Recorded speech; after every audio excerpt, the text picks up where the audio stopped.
NULM திட்டத்தின் மூலமாக இருந்தவரை இவர்கள் யாருக்குமே பெரிய பாதிப்பு எதுவுமே கிடையாது.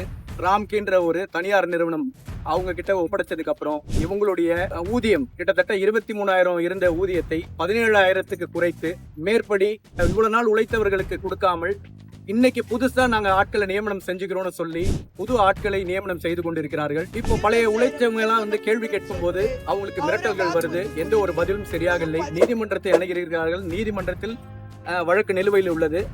மேற்படி இதுல யார் பெனிஃபிட் ஆவாங்க அப்படின்னு பாத்தீங்கன்னா புரோக்கருங்க தான் இதுல இனிமே பெனிஃபிட் ஆக போறாங்க.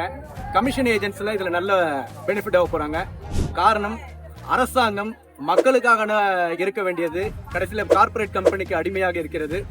இப்போ கார்ப்பரேட் கம்பெனில இருந்து புரோக்கர்ஸ்ல இருந்து இவங்க எல்லாருமே இவங்களுடைய ரத்தத்தினால் இவங்க உழைப்பினால் வரக்கூடிய இவங்களுக்கு சேர வேண்டிய நியாயமான வருமானத்தை இழந்து அவங்க எல்லாம் சம்பாரிச்சுட்டு போறதுக்கு உண்டான நல்ல வழியை வகுத்திருக்கிறாங்க. சோறு தண்ணி இல்லாம குழந்தைகளோட இங்க பட்டினி கிடக்குறாங்க. நம்ம வீட்டுடைய குப்பைகளை அகற்றியவர்கள் இன்னைக்கு ஒரு குப்பைகளாக இங்க கொட்டப்பட்டிருக்கிறாங்கன்னு தான் சொல்லணும். குழந்தைங்க எத்தனை பேர் இருக்காங்க, பெண்கள் எத்தனை பேர் இருக்காங்க? அதிகமா பெண்கள் தான் இருக்கிறாங்க.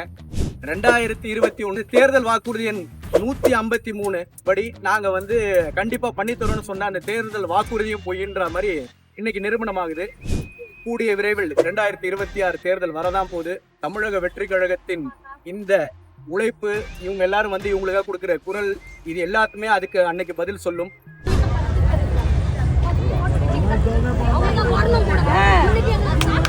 எங்களுடைய தலைவருடைய உத்தரவின் பேர்ல இன்னைக்கு கிட்டத்தட்ட 2000க்கும் மேற்பட்ட தூய்மை பணியாளர் கிட்டத்தட்ட 5 நாளா கடும் வெயில் மழையிலையும் பொருட்படுத்தாம போராட்டம் நடத்திட்டு வராங்க.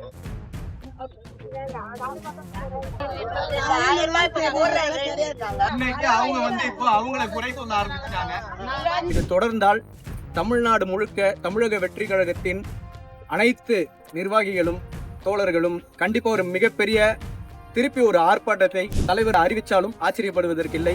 நாளை நமக்கே விடியும் விழுந்து போராடு.